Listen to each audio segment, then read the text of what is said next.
À peine le retour du froid et de la neige, et déjà des centaines de milliers de Québécois ont été privés d'électricité, souvent à cause d'arbres tombés sur les fils électriques. Avec les changements climatiques, ces épisodes météo risquent de devenir plus fréquents.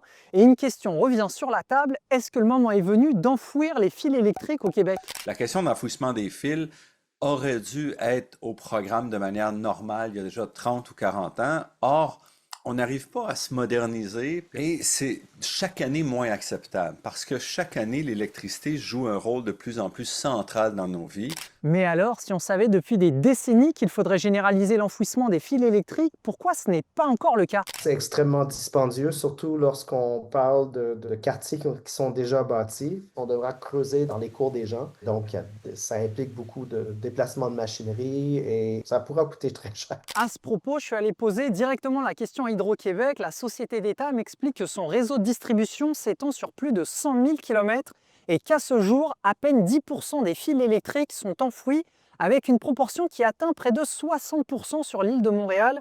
Hydro-Québec souligne aussi que l'enfouissement peut coûter jusqu'à 10 fois plus cher qu'une ligne aérienne et que les réparations sont plus longues lorsqu'une panne survient sous terre.